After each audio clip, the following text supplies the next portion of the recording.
नमस्कार दोस्तों, उम्मीद है आप सब बढ़िया होंगे। स्वागत है आप सभी का। आज हम एक काफ़ी महत्वपूर्ण विषय आपके साथ डिस्कस करने जा रहे हैं जो पिछले कुछ दिनों से हमारे देश के अंदर एक चर्चा का विषय बना हुआ है। जी हाँ, आज हम बात करेंगे इथेनॉल ब्लेंडिंग के बारे में। इथेनॉल क्या है, इथेनॉल ब्लेंडिंग क्या है, क्यों ये महत्वपूर्ण है, क्या इससे फायदा होगा या नुकसान होगा, सरकार ऐसी कौन सी स्कीम या नीतियां लेकर आई हैं जिसकी वजह से आने वाले समय के अंदर हमारे पर्यावरण के ऊपर या हमारे सामान्य जनजीवन के ऊपर क्या प्रभाव पड़ सकता है। ये पूरा विषय कहीं भी एक जगह पर अच्छे से उपलब्ध नहीं है। आज मैं कोशिश करूंगा कि आपके साथ पूरे विषय को अच्छे से रख सकूं और अंत तक बने रहिएगा पूरे विषय को जानने के लिए, क्योंकि पूरी डिटेल में जानकारी लेकर आए हैं। सबसे पहले हम बात करेंगे कि इथेनॉल क्या है, फिर हम बात करेंगे कि इथेनॉल से क्या फायदा है, सरकार इसके अंदर क्या नीतियां लेकर आई है और आने वाले समय में हमारे सामने चैलेंजेस क्या क्या हैं, क्योंकि चुनौतियां तो हर जगह पे होती है और इससे कैसे निपटा जा सकता है और क्या ये वाकई में हमारे पर्यावरण के लिए सही है या नुकसानदेह है, और बाकी देशों के अंदर इसकी क्या स्थिति है, इसके ऊपर भी हम चर्चा करेंगे। तो चलिए स्टार्ट करते हैं। सबसे पहले हम डिस्कस करते हैं कि इथेनॉल क्या है, क्या ये एक प्रोसेस है, इसके द्वारा क्या फायदा होने वाला है। आपको पता होना चाहिए कि इथेनॉल जो है वो एक अल्कोहल का ही टाइप है, या ये कह सकते हो कि एक रीन्यूएबल एनर्जी का रिसोर्स है जिसे हम फ्यूल के तौर पर, जैसे हमारा पेट्रोल डीजल हम लोग यूज करते हैं, उसी प्रकार से हमारी पेट्रोल की जो गाड़ियां हैं उनके अंदर अगर हम पेट्रोल के अंदर कुछ अमाउंट इसकी मिक्स कर देते हैं तो उससे हमारी गाड़ियों को जो है फ्यूल के तौर पर काम कर सकता है। और ये एक आपका फ्लेमेबल यानी कि आग लगने वाला, कलरलेस यानी कि जिसके अंदर कोई कलर नहीं है, और बायो अल्कोहल है। बायो अल्कोहल मतलब जो आपके प्लांट या प्लांट बेस्ड मटेरियल से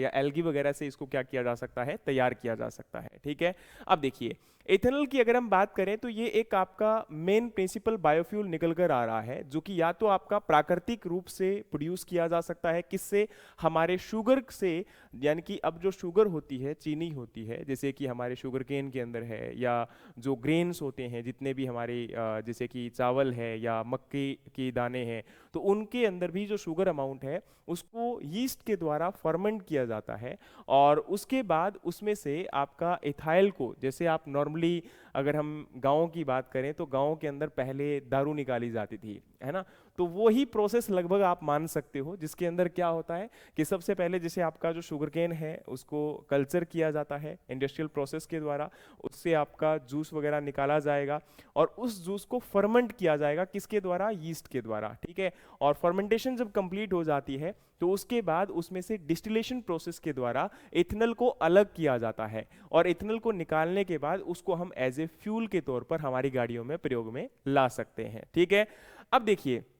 इसका फायदा क्या है। तो आपको पता होना चाहिए इसके अंदर हाई ऑक्टेन रेटिंग होती है, यानी कि हमारा जो पेट्रोल है जिसको हम गैसोलीन के नाम से भी जानते हैं, उससे भी ज्यादा इसके अंदर आपका हाई ऑक्टेन रेशियो होता है, जिसकी वजह से ये आपका एक बेटर फ्यूल माना जाता है, एक अल्टरनेटिव माना जाता है हमारे पेट्रोल के रिस्पेक्ट में, और इससे हमारा पर्यावरण के अंदर होने वाला प्रदूषण काफी हद तक कम होता है। पर इसकी जो एनर्जी डेंसिटी है वो आपकी काफी कम है पेट्रोल के मुकाबले, यानी कि एफिशिएंसी जो है वो पेट्रोल जितनी नहीं है। ठीक है, दूसरी बात करें तो ये एक प्रकार से हमारे पेट्रोल के अंदर एज ए एडिटिव, यानी कि उसको हम मिक्स रूप में भी प्रयोग में ला सकते हैं, या फिर इसको अकेला भी एज ए फ्यूल के तौर पर यूज किया जा सकता है। यानी कि अब जैसे हमारे देश के अंदर तो अभी क्या है, E20 यानी कि इथेनॉल को 20% आपके पेट्रोल में मिक्स कर कर आपको अवेलेबल करवाया जा रहा है। लेकिन कई कंट्रियां ऐसी भी है जैसे कि ब्राजील, तो वहां पर E85 और E100 भी आपका फ्यूल अवेलेबल है, यानी कि कंप्लीट इथेनॉल जो कि 100% या 85% इथेनॉल की ब्लेंडिंग यानी कि मिक्सिंग की जा रही है। ठीक है, अब ये जो ब्लेंडिंग का मतलब है ये क्या कहानी है, तो देखो ब्लेंडिंग का मतलब क्या होता है। जैसे हम फॉर एग्जांपल आपका पैक बनाते हैं ना, तो पैक में क्या करते हैं, थोड़ा सा पानी मिक्स कर देते हैं, तो ये हमारा क्या हो गया, पानी को हमने मिक्स करने के बाद उसको अल्कोहल को आपने ब्लेंड कर दिया, है ना। उसी प्रकार से अगर हम बात करें तो हमारे पेट्रोल के अंदर पूरा कंप्लीट पेट्रोल ना होकर उसमें जैसे फॉर एग्जांपल अगर 10 लीटर पेट्रोल है तो उसमें से 8 लीटर पेट्रोल होगा, 2 लीटर उसके अंदर आपका क्या कर दिया जाएगा, इथेनॉल को ऐड कर दिया जाएगा। तो ये हमारा क्या हो गया, 80-20 का रेशियो हो गया। ठीक है, तो ये हमारा इथेनॉल ब्लेंडिंग। तो इथेनॉल को क्या हम और किसी काम के लिए भी लेकर आ सकते हैं, ऑब्वियस सी बात है, ये आपका सैनिटाइज वॉल्यूमाइजर के रूप में भी प्रयोग में लाया जा सकता है, परफ्यूम के रूप में भी हम इसको परफ्यूम में भी यूज करते हैं एज ए आपका एडिटिव, और बेवरेजेस यानी कि जो ड्रिंक्स है ना, इसके बाद इंडस्ट्रियल जो सॉल्वेंट्स होते हैं उनमें भी इसको प्रयोग में हम ला सकते हैं। ठीक है, चलिए अब इथेनॉल जो बनाया जाता है उसमें हमारा मुख्यतः रूप से कौन सा मटेरियल जो है या उत्पाद हम प्रयोग में लाते हैं। तो ये कुछ पीढ़ियां हैं, बाय प्रोडक्ट्स हैं, जिनको हम लोग जो कहते हैं ना पीढ़ी दर पीढ़ी किसको हम प्रयोग में ला सकते हैं। तो उसी के आधार पर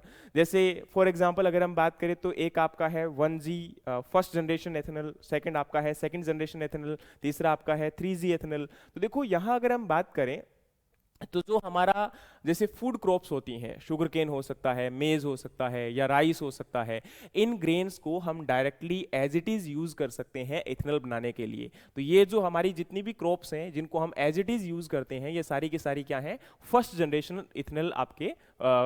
जो है आपका प्रोडक्ट होता है जिससे इथेनॉल बनाया जाता है। दूसरा है सेकंड जनरेशन इथेनॉल, आपके सोर्स क्या हो सकते हैं, तो जैसे इन फसलों का जो बचा हुआ कचरा होगा वो हमारा क्या हो सकता है, क्रॉप रेजिड्यू, या जो हमारा शुगरकेन का वेस्ट है जिसको हम बैगेज के नाम से जानते हैं, या बैम्बू है, इनको हम सेकंड जनरेशन इथेनॉल सोर्स के रूप में उपयोग में ला सकते हैं। तीसरा आपका है थर्ड जनरेशन, जिसके अंदर एल्गी से या फर्दर आपकी रिसर्च और डेवलपमेंट की जा रही है कि और हम ऐसे कौन से रिसोर्स यूज कर सकते हैं जिससे आपका इथेनॉल को बनाया जा सके। तो ये हमारे क्या है, तीन अलग अलग जनरेशन के इथेनॉल के सोर्स हैं जिससे इथेनॉल को बनाया जा सकता है, उसके बारे में जानकारी की गई। अब क्या होता है कि इथेनॉल को निकालने के बाद हमारी जो क्रॉप होती हैं, खासकर जैसे मेज, राइस, तो इनसे क्या है कि आपका एक वेस्ट बचता है, उस वेस्ट को बोला जाता है डिस्टिलरी ड्राइड ग्रेन, जिसको आपका एज ए फीड स्टॉक के तौर पर हम लोग यूज कर सकते हैं, यानी कि एनिमल्स के लिए फीड के तौर पर भी उसको प्रयोग में लाया जा सकता है। ठीक है, चलिए नेक्स्ट आपका है ब्लेंड कंपेटिबिलिटी। तो ब्लेंड कंपेटिबिलिटी का मतलब क्या है कि ethanol is a 99.9% pure alcohol and blends with petrol due to a chemical miscibility. अब यहां पर क्या है कि एथेनॉल जो है वो 99.9% एक अल्कोहल ही है। ठीक है, यानी कि अपने आप में एक अल्कोहल ही टाइप है ये। और अब इसको अगर हम पेट्रोल के अंदर मिक्स करेंगे तो इसकी कॉम्पेटिबिलिटी या इस फ्यूल के साथ इसकी कॉम्पेटिबिलिटी होने के कारण ये इजीली उसके अंदर मिक्स हो सकता है और उसको हम प्रयोग में ला सकते हैं। अब इथेनॉल ब्लेंडेड अगर हम पेट्रोल यूज करते हैं तो हमारा जो फ्यूल का कंबशन है वो आपका इंप्रूव होता है, उसके अंदर कार्बन मोनोऑक्साइड और हाइड्रोकार्बन का जो इमिशन है, जो कि महत्वपूर्ण आपकी क्या है, आपकी ग्रीन हाउस गैसेस हैं, तो इनका इमिशन कम होगा। क्योंकि देखो अब हमारा साधन जो है, जितनी भी गाड़ियां हैं, इनसे क्या होता है, प्रदूषण बहुत ज़्यादा होता है, क्योंकि जो हमारा फ्यूल है ये जब बर्न होता है तो कुछ हार्मफुल गैसेस आपके धुएं के साथ, साइलेंसर लगा होता है जहाँ पर, है ना, तो उससे धुएं के साथ क्या होता है, एग्जॉस्ट के साथ आपकी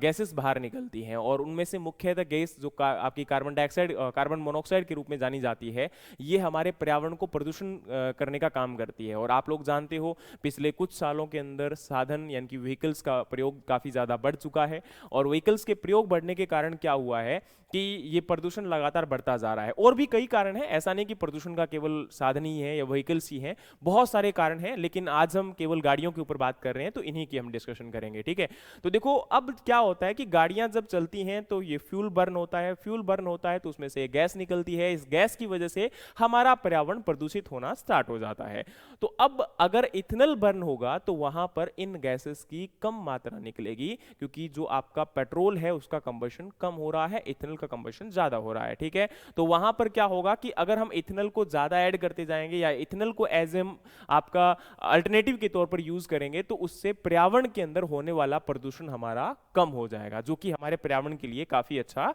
एक सहायक आप कह सकते हो इसको। अब देखिए क्या है कि इसका गवर्नमेंट का यहाँ पर क्या क्या इनिशिएटिव है, गवर्नमेंट के क्या क्या टारगेट है इथेनॉल ब्लेंडिंग को लेकर। तो बताना चाहता हूँ कि गवर्नमेंट मेन टारगेट ये करना चाहती है कि जो हम लोग पेट्रोल को, डीजल को दूसरे देशों से मंगवाते हैं, क्योंकि हम डिफरेंट कंट्री से क्या करते हैं, हमारे देश के अंदर पेट्रोल को ईरान, इराक या फिर आपका दुबई जैसी कंट्री से मंगवाया जाता है। तो अब अगर हमारे देश में पेट्रोल आएगा, डीजल आएगा, तो हमें क्या करना पड़ेगा, उन कंट्री को पे करना पड़ेगा। अगर कंट्री को पे करना पड़ेगा तो क्या होगा, हम लोग दूसरे देशों पर निर्भर हैं, वहां से आयात करेंगे तभी हम लोग जो है अपनी गाड़ियों को चला पाएंगे। तो उन देशों के ऊपर निर्भरता को कम करना है, और भारतीय सरकार का जो इनिशिएटिव है जिसके अंदर सरकार चाहती है कि हम आत्मनिर्भर बने, तो उसके तहत इसको कोशिश की जा रही है कि हम अपने फ्यूल के लिए भी दूसरे देशों पर आश्रित ना रहें, अपने ही ऊपर डिपेंडेंट रहें। दूसरा, अब जो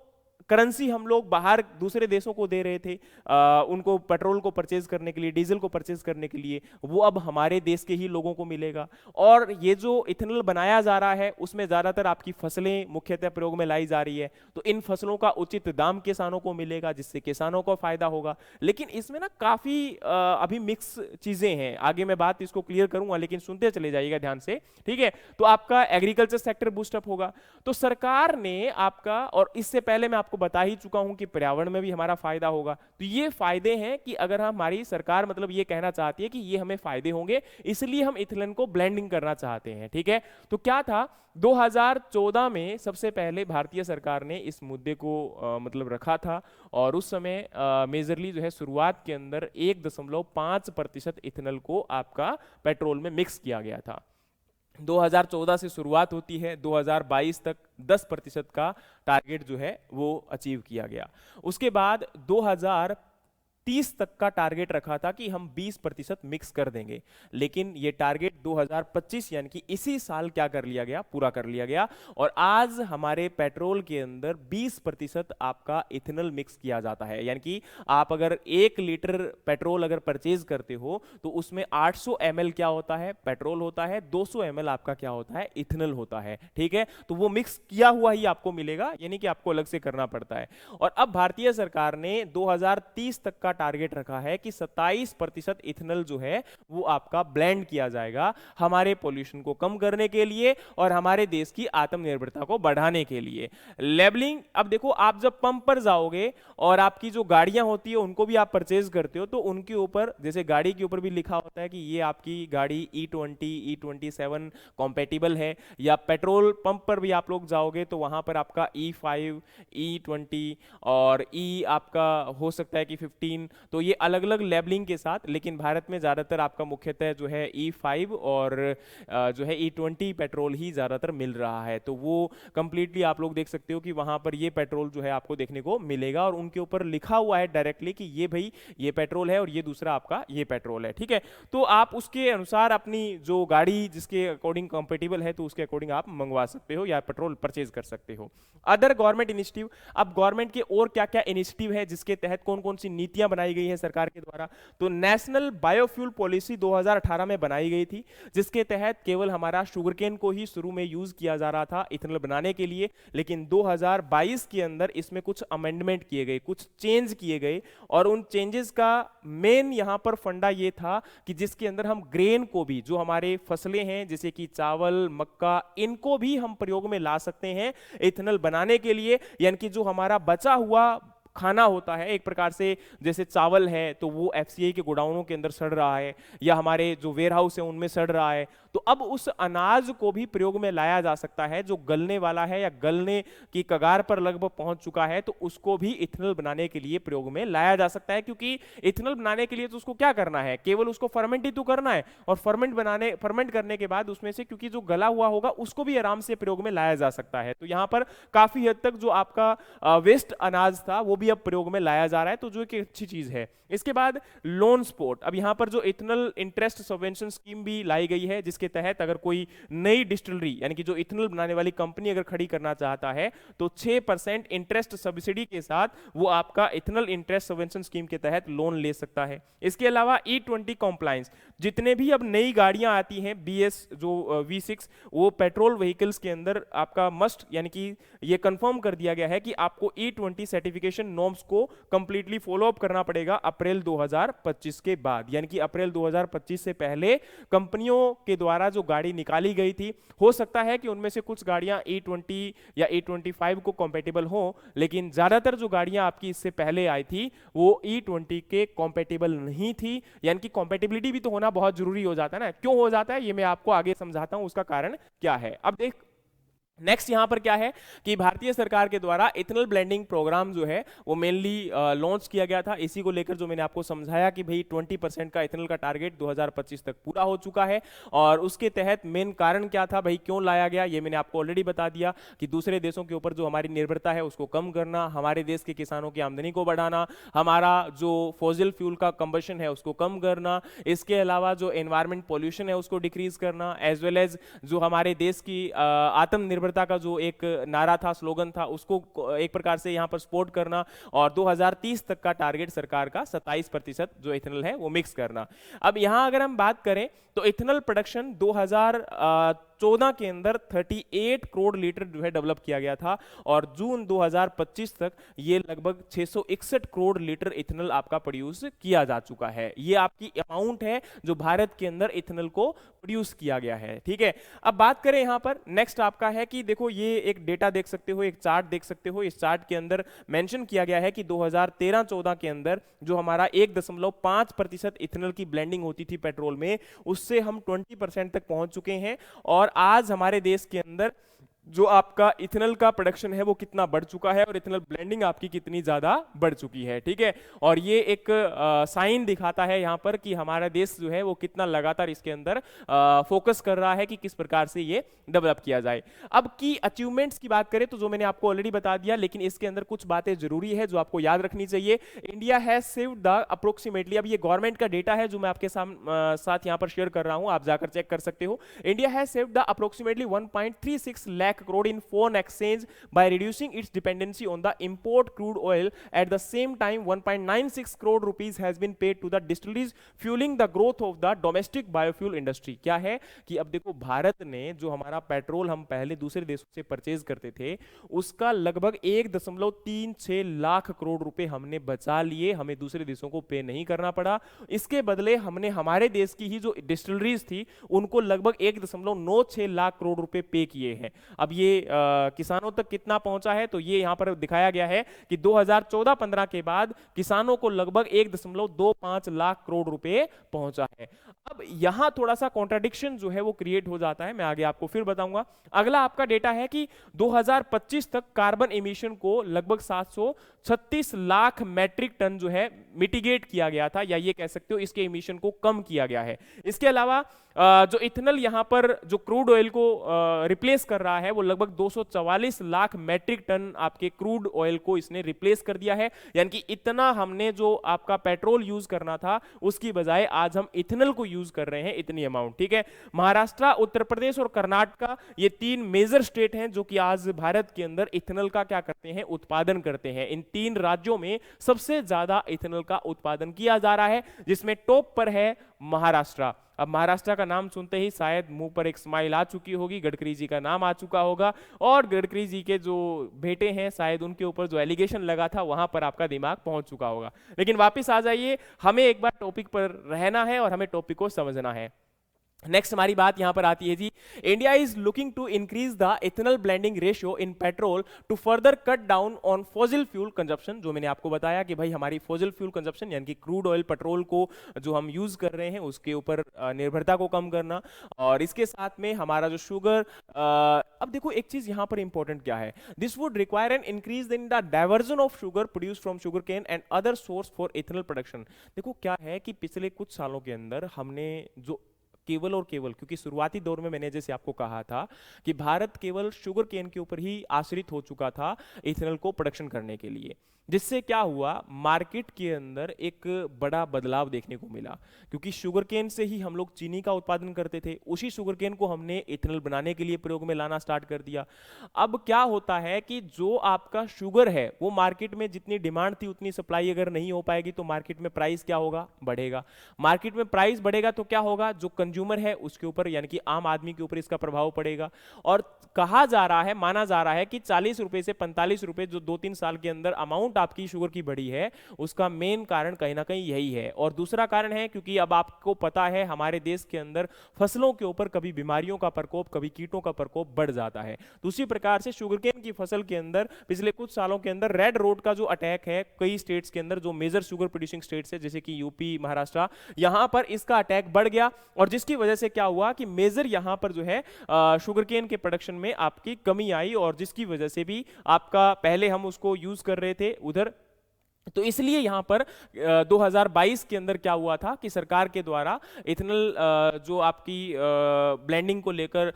जो पॉलिसी में बदलाव किया गया था वो यही था कि भाई अब हम केवल शुगर केन से ही इथेनॉल को प्रोड्यूस नहीं करेंगे, बल्कि जो हमारे ग्रेन है, जो हमारी राइस है, मेज है, उनसे भी क्या किया जाएगा, आपका इथेनॉल प्रोडक्शन किया जाएगा। और आज भारत के अंदर लगभग 40% जो हमारा इथेनॉल का उत्पादन होता है वो केवल हमारा मेज से होता है। सबसे ज्यादा जो इथेनॉल प्रोडक्शन में कॉन्ट्रीब्यूट करने वाली क्रॉप कौन सी है आज, हमारी मक्का है, मेज है। ये भी ध्यान रखिएगा, पहले शुगर केन को यूज कर रहे थे लेकिन आज जो है वो क्या है, आपका मक्का है। तो ये मैंने जो आपको रेट बताया कि 2023 के अंदर 40 रुपए प्रति किलोग्राम चीनी मिल रही थी, आज मई 2025 के अंदर अगर हम बात करें तो आंकड़ों के अनुसार 45 किलोग्राम का जो रेट है वो इस वजह से ही कहीं ना कहीं बढ़ा, जो मैंने आपको अभी समझाया। अब मैंने ऑलरेडी आपको बताया कि भाई अब इसके अलावा और क्या चीजें हैं, ये भी आपको ध्यान रखना पड़ेगा कि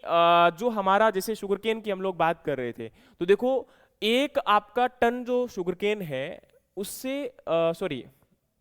एक टन जो शुगर केन है उससे लगभग आपका 200 से लेके 225 लीटर तक हम लोग इथेनॉल का उत्पादन कर सकते हैं, ठीक है। और वहीं अगर हम बात करें तो जो हमारे ग्रेन्स हैं जैसे कि मेज,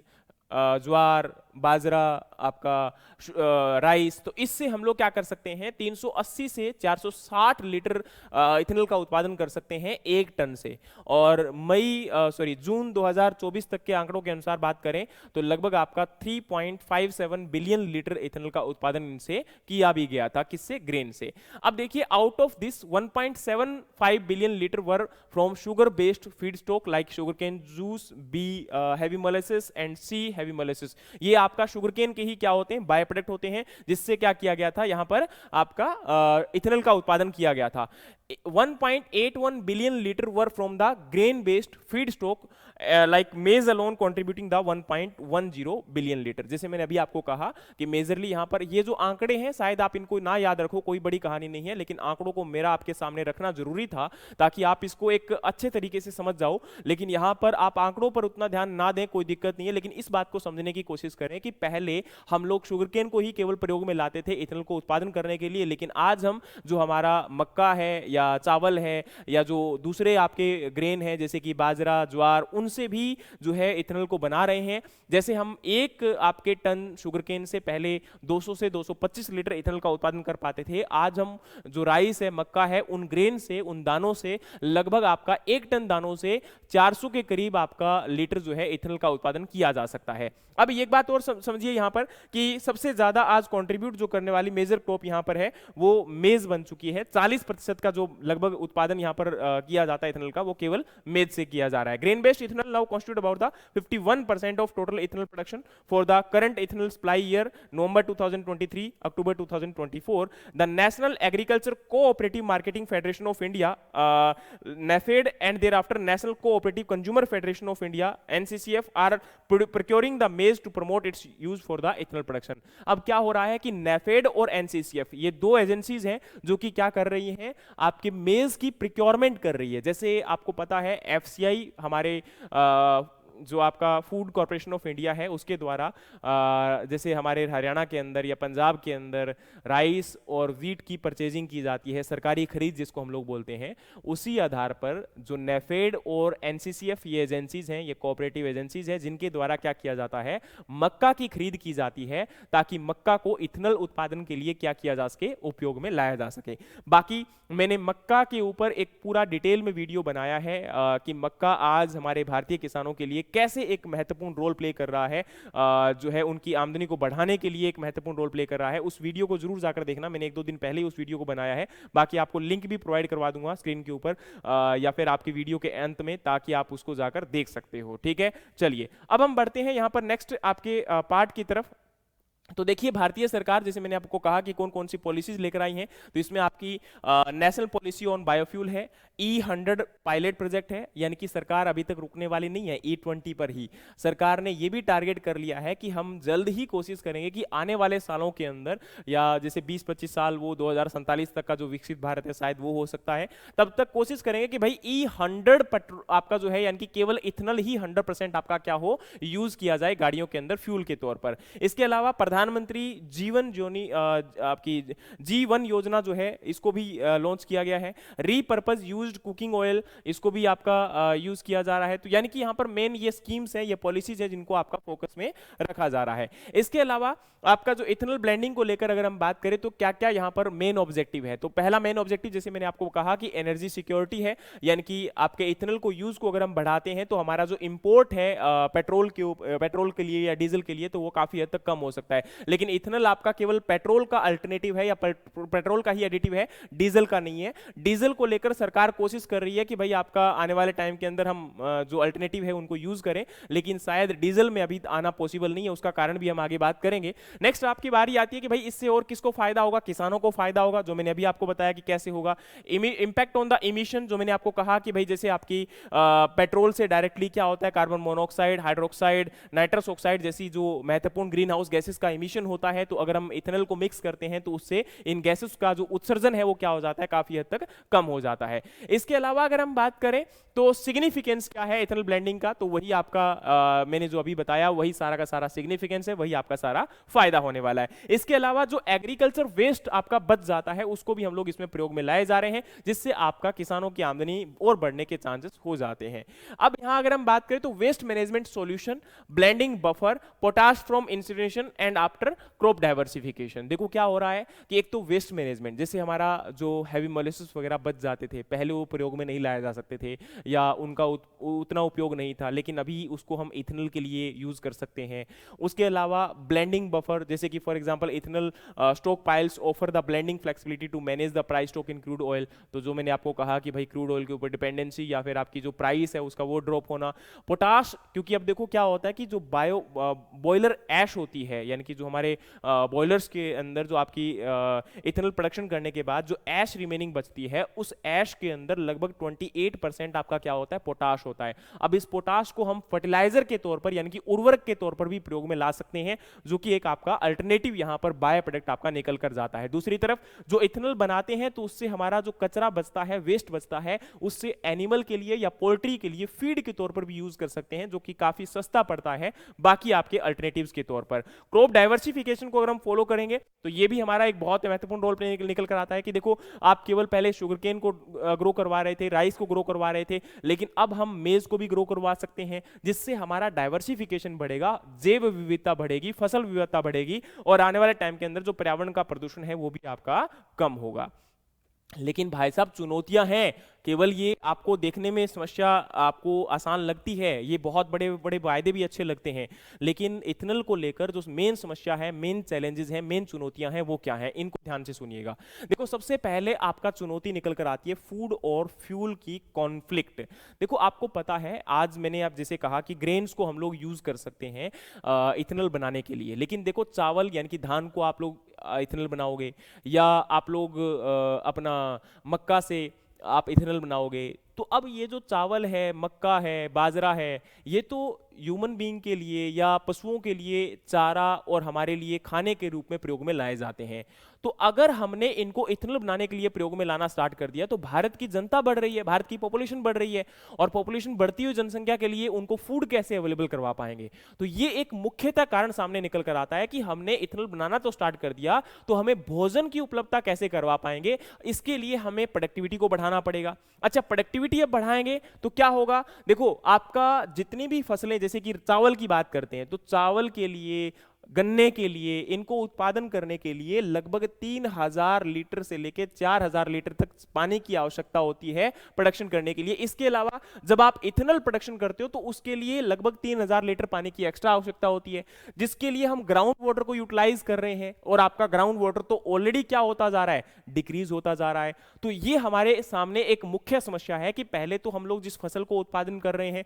उस फसल को पानी दे रहे हैं, फिर आपके इथेनॉल प्रोडक्शन करने के लिए पानी की आवश्यकता है, तो हमारा पानी तो ऑलरेडी एक महत्वपूर्ण रिसोर्स है। हम एक रिसोर्स को बचाने के लिए, एक पर्यावरण को बचाने के लिए दूसरा पर्यावरण का मुख्य सोर्स खत्म कर रहे हैं, जिसके ऊपर सामान्य जनजीवन पूरा आधारित है। तो ये एक बड़ी समस्या है। तीसरा है एनवायरमेंटल बर्डन। अब ये भी बढ़ेगा। कैसे बढ़ेगा? क्योंकि देखो, अभी हम जंगलों को काटना स्टार्ट करेंगे। क्यों? क्योंकि हम खेती योग्य भूमि तो बढ़ाएंगे ना। अगर हमें उत्पादन बढ़ाना है तो कैसे बढ़ाएंगे? आपका जो फर्टिलाइजर प्रयोग कर करके हमने तो फर्टिलाइजर आपका बहुत सारा यूज कर लिया, और हमारी जो आज प्रोडक्टिविटी है, उपज है, वो एक लिमिट तक आ चुकी है। लेकिन अब हमें अगर और ज्यादा उत्पादन करना है तो हमें जंगलों को काटकर वहां पर खेती करनी पड़ेगी। दूसरा है सॉइल डिग्रेडेशन, हमारा लगातार होता जा रहा है। हमारी जो सॉइल यानी कि मिट्टी की गुणवत्ता है, मिट्टी का क्षरण है, वो लगातार पिछले कुछ सालों में बढ़ा है। आज वर्ल्ड की यानी कि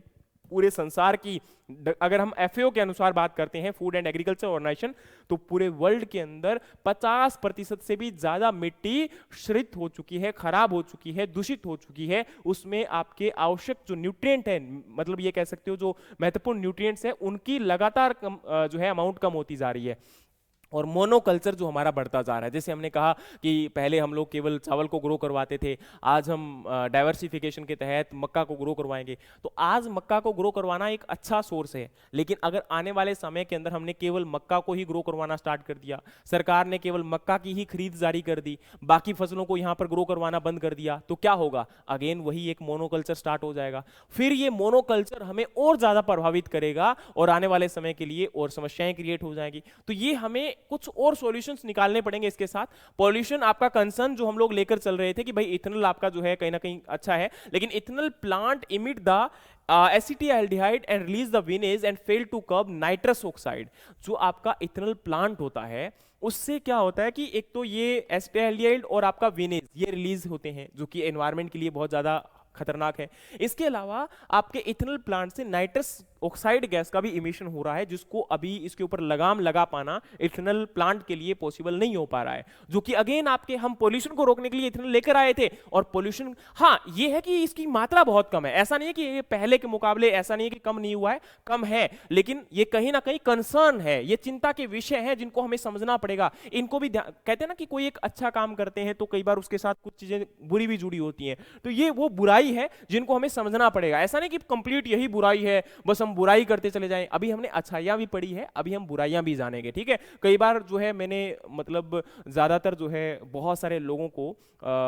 ऑफेंड होते हुए देखा है। बहुत सारे लोग क्या करते हैं कमेंट बॉक्स में आके कि आप तो केवल सरकार को गालियां देते हो, या फिर आप सरकार के खिलाफ हो, आप जो है कांग्रेस के गुलाम हो, आप जो है आम आदमी पार्टी के गुलाम हो, आप बीजेपी के गुलाम हो। देखो यहां मैं आपको एक बात बताना चाहता हूं, मैं किसी का कोई गुलाम नहीं हूं, लेकिन जो चीज़ों को हम अगर जानकारी को एक अच्छे तरीके से सामने नहीं रख सकते हैं, और किसी भी चीज़ के प्रोज और कॉन्स को अगर हम नहीं जानना चाहेंगे, और किसी भी चीज़ के बारे में अगर हम उसको नहीं समझेंगे अच्छे से, तो ये हमारे लिए चिंता का विषय है। क्योंकि हम एक मानव है ना, ह्यूमन बीइंग है, और हमें पशुओं से इसीलिए अलग किया जाता है, और या फिर हम पशुओं से इसी वजह से अलग हैं कि हमारे अंदर एक दिमाग है, और उस दिमाग के तहत हम सोच सकते हैं, विचार कर सकते हैं, किसी चीज के ऊपर अपने विचार साझा भी कर सकते हैं। लेकिन ये जो मैं बातें कर रहा हूं ये तो रिसर्च बेस्ड है, ये गवर्नमेंट के डेटा के अंदर आपके मेंशन्ड है। आईसीआर और फूड एंड एग्रीकल्चर रिसोर्सेज, जो आपका फूड एंड एग्रीकल्चर ऑर्गेनाइजेशन है, उनके जो रिपोर्ट्स हैं उनमें ये चीजें मेंशन है। मैंने किसी प्रकार से अपने घर में बैठकर ये डेटा नहीं बनाया है, मैं पहले बता रहा हूं आपको, ठीक है। कई बार ये मन में आता है कि ये जो है मैंने अपने तरफ से तैयार कर लिया और मैं अपनी सोच को थोप रहा हूं यहां पर, ऐसा कुछ नहीं है। सारी बातें जो है गवर्नमेंट और ऑथेंटिक रिसोर्सेज से ही लेकर आया हूं। माइलेज रिडक्शन की बात करेंगे तो इसमें यह भी बताना चाहता हूं कि E10 से E20 ब्लेंड जो किया गया था, उससे हमारे फ्यूल की एफिशिएंसी भी लगभग 7% तक कम हो गई है, और E100 जो है वो लगभग 30% हमारी फ्यूल की एफिशिएंसी को कम कर देगा। यानी कि जैसे हम पहले पेट्रोल केवल अकेला यूज कर रहे थे, तो उससे मान के चलिए कि 1 लीटर पेट्रोल से आपकी गाड़ी 20 किलोमीटर पर जा रही थी, तो अब अगर उससे हमारा लगभग, अगर हम बात करें तो यहां पर आपका जो इथेनॉल ब्लेंडेड पेट्रोल हम लोग यूज करेंगे, तो उससे क्या होगा कि हमारी गाड़ी जो 1 लीटर में पहले 20 किलोमीटर चल रही थी, वो आपकी 15 किलोमीटर या 16 किलोमीटर ही चलेगी। यानी कि जो 4 लीटर का आपका यहां पर नुकसान आपको देखने को मिलेगा प्रति लीटर, जो कि एफिशिएंसी क्या कम हो चुकी है, यानी कि उसका जो एक प्रकार से यूज था। नेक्स्ट आपकी बारी आती है जी लॉजिस्टिक लैग, यानी कि ethanol pipeline, storage, rural blending, depot remaining the इनएडिक्वेट। यानी कि अभी तक क्या है कि इथेनॉल को लेकर हमने उसका प्रोडक्शन तो करना स्टार्ट कर दिया, लेकिन उसकी सप्लाई करना या फिर उसको जो है आपका स्टोरेज करना, उनके ब्लेंडिंग जो स्पोर्ट्स हैं उनको लेकर अभी तक पूरा जो है हमने कोई एक कंप्लीट खाका तैयार नहीं किया है। तो ये भी हमारे लिए एक चिंता का विषय है। प्राइस अनसर्टेनिटी, जैसे अभी प्रेजेंट टाइम में अगर हम बात करें तो हमने देखा था कि भाई शुरुआत में नितिन गडकरी जी के द्वारा कहा गया था कि हमारा अगर हम इथेनॉल ब्लेंडेड पेट्रोल लेकर आते हैं तो ये पेट्रोल जो हमें मिलेगा वो 30-35 रुपए और आई थिंक सो उससे भी कम दाम बताया था जहां तक मुझे याद है। तो अब सोचकर देखो कि उन्होंने कहा था कि ये कम हो जाएगा दाम इसका, लेकिन अब उनके द्वारा कहा जा रहा है कि क्या हम देश हित के अंदर आपके प्रदूषण को कम करने के लिए, हमारे किसानों की आमदनी को बढ़ाने के लिए क्या हम इतना पैसा भी नहीं दे सकते हैं। तो ये जो मतलब बेतुका जो बातें हैं वो कहीं ना कहीं थोड़ी सी मिसलेनियस लगती है, क्योंकि जब इनको लाया जाता है तो पॉलिसी को लेकर कुछ और कंसर्न होता है, बाद में इनका कोई और कंसर्न होता है, तो ये कहीं ना कहीं थोड़ा सा कॉन्फ्लिक्शन लगता है। तो इनमें इनको अपनी बातों को क्लियर करना चाहिए। मुझे लगता है कि पहले इसके ऊपर पूरा रिसर्च और डेवलपमेंट होना चाहिए, तब जाकर ये अगर पॉलिसी को पूरा लाया जाए तो बेटर रहेगा। इसके अलावा अगर हम बात करते हैं तो शुगरकेन बेस्ड जो इथेनॉल सप्लाई है वो आपकी 40 करोड़ लीटर से आपकी 670 करोड़ लीटर तक पहुंच चुकी है, और लगभग आपका 9% यहां पर टोटल शुगर आउटपुट जो था उससे ये आपका डेराइव किया गया है। और शुगरकेन कल्टीवेशन की बात करें तो आपका, क्योंकि देखो मैंने अभी आपको कहा था कि ये हाईली वाटर इंटेंसिव है, इसके लिए पानी की आवश्यकता ज्यादा होती है, लगभग 60 से 70 tonne of water per tonne of crop जो है यहाँ पर रिक्वायरमेंट होता है। पर but many growing region lack the 1500 to 3000 mm rainfall needed, leading to over reliance on the ground water and unsustainable irrigation practices. जैसे मैंने अभी कहा कि हमारी फसलों को उत्पादन करने के लिए जितनी भी है, चाहे हम राइस की बात करें, शुगरकेन की बात करें, तो इनको उत्पादन करने के लिए क्या चाहिए, पानी की आवश्यकता होती है। तो बारिश तो लगभग रोज इतनी आती नहीं है, मैं मानता हूं कि इस बार बहुत ज्यादा बारिश हुई है, लेकिन ज्यादातर किसान क्या करते हैं, पानी के लिए निर्भर रहते हैं, आपके ग्राउंड वाटर के ऊपर जमीन का पानी निकालते हैं। और ये जमीन का पानी हम लोग कितने दिनों तक निकालेंगे। ऑलरेडी पंजाब और हरियाणा जैसे स्टेट्स के अंदर तो जो हमारी ग्राउंड वाटर कमेटी है, सॉरी सेंट्रल ग्राउंड वाटर जो आपका बोर्ड है, उनके द्वारा ओवर एक्सप्लॉइटेड जो रीजन्स हैं वो 70% से ऊपर बढ़ चुके हैं पंजाब के अंदर। तो आने वाले समय के अंदर और स्थिति भयंकर होने वाली है, खराब होने वाली है, तो उससे हम कैसे निपटेंगे। तो ये चीजें जो है हमारे लिए अभी कंसर्न पॉइंट है। और इसके अलावा एन एनालिसिस जो है एफएओ के द्वारा किया गया है, फूड एंड एग्रीकल्चर ऑर्गेनाइजेशन के द्वारा, कि 22% of India sugarcane will be used for the ethanol production by 2034। अब अगर इतना हम शुगरकेन को इथेनॉल प्रोडक्शन के लिए यूज करेंगे तो मार्केट के अंदर जो शुगर का प्राइस है वो भी बढ़ेगा, और आपका शुगरकेन जो उत्पादन किया जा रहा है उसको लेकर भी कंसर्न रहेगा, और ग्राउंड वाटर डिप्लीशन भी आपका होगा। इसके अलावा अगर हम बात करें तो जैसे मैंने आपको कहा कि फूड एंड फ्यूल को लेकर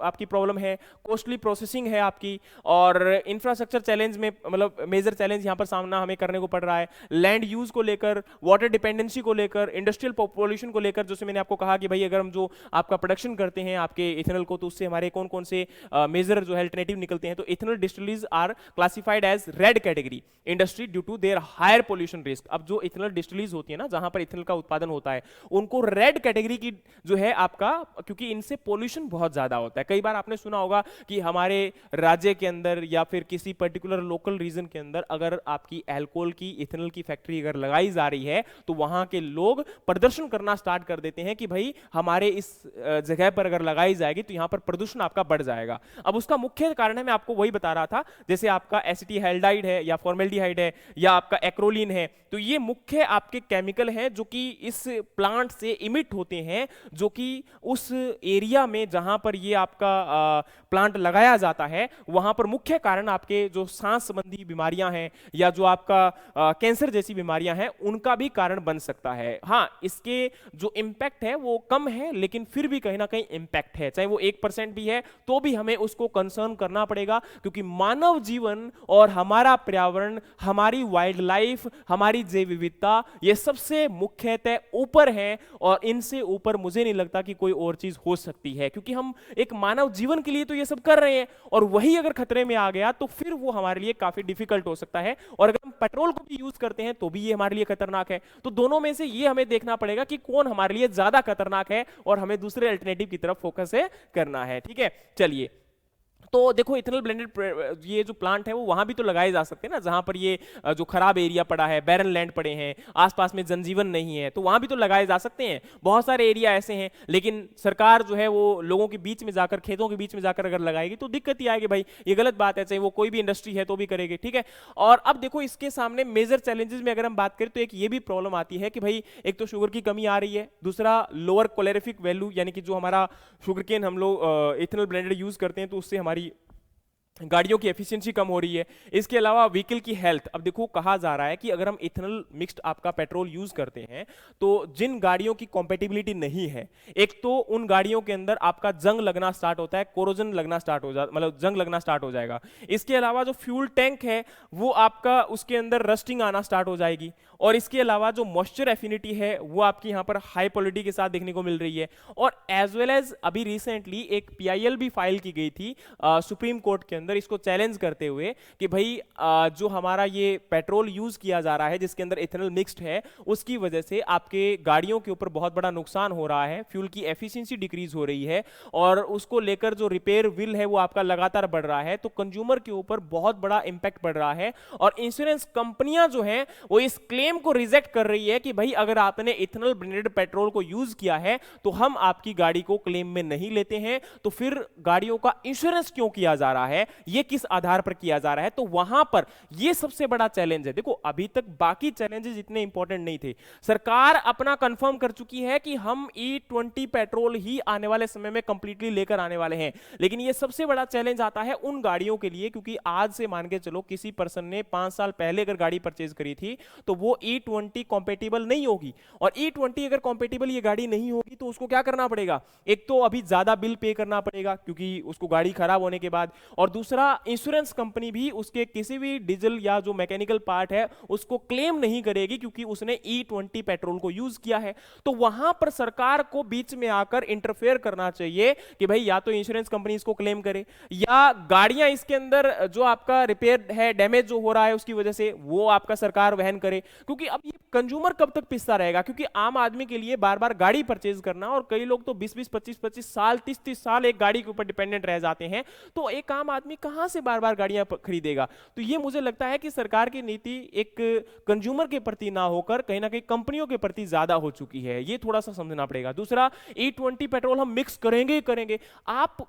उपलब्ध करवा दो कि भाई ये भी ऑप्शन आपके पास है, ये भी ऑप्शन उपलब्ध है, लेकिन आने वाले समय में हम तो कंप्लीट ही करेंगे, तो ये एक बड़ा नुकसान हो जाता है। दूसरा, अभी उन्होंने एकदम से बोल दिया कि E30 आपका आने वाले में टाइम में आएगा, तो अभी तक गाड़ियां हैं E20 कॉम्पेटिबल हैं, अब 2030 में जाके, यानी कि आज से 5 साल के बाद इन्होंने बोल दिया कि भाई अब तो E27 ही आएगा पूरा का पूरा। अब अगर E27 उस टाइम पर पूरा आ गया तो 5 साल बाद फिर गाड़ी बदलो, ऐसे तो कितने समय तक गाड़ी बदलते रहेंगे, तो ये एक बड़ा विषय बन जाता है। दूसरी तरफ मैं अभी आपको बता रहा था कि डीजल को लेकर मिक्सिंग को जो अभी नितिन गडकरी जी ने बयान दिया था वो क्यों नहीं करेंगे, क्योंकि उसका सबसे बड़ा कारण है क्योंकि ज्यादातर गाड़ियां जो आज प्रेजेंट टाइम में डीजल के रूप में प्रयोग में लाई जाती हैं वो ट्रांसपोर्टेटेड गाड़ियां हैं, जैसे कि ट्रक हो गए, बसेस हो गई। तो अब ये जो ट्रक लॉबी है ना, या ट्रांसपोर्टेशन लॉबी है, वो आपकी सरकार को बहुत अच्छे से नियंत्रित करती है। तो मुझे नहीं लगता कि आने वाले 10 साल तक तो कोई डीजल गाड़ियों के ऊपर गाज गिरने वाली है, तो वो एक कहीं ना कहीं समझ में आता है। लेकिन क्योंकि ये जो लॉबी है ये सरकार को कहीं ना कहीं फंडिंग करती है, तो वही ऑब्वियस सी बात है,